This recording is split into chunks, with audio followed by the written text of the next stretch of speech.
There is one thing that I think is really important when you connect with some people and you really care about them learning about it. You try everything to get your message across. My way of doing it is through humor, jokes, playing, making them play. Myself, I play.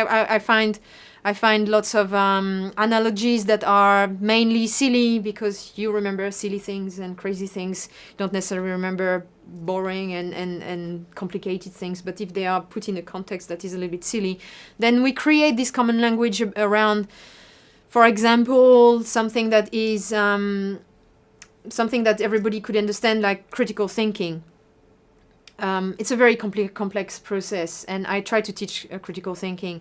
And instead of just giving them really complicated concepts and trying to explain them, for example, what logic is, we have this way of inventing analogies, or I invent some silly stories, like this French scientist who is working with a frog, and the logic of the story is completely biased and not true. So that whenever we talk about logic afterwards, we just refer to the frog and this French mad scientist, and they immediately see what we are talking about. We don't need to re-explain the hard concepts. So it's all based on analogies, and not all, but yeah, when there are difficult concepts, it's really good when there is something, that an anecdote or something that they are definitely going to remember. So if we have a joke or a funny story or something that can relate to this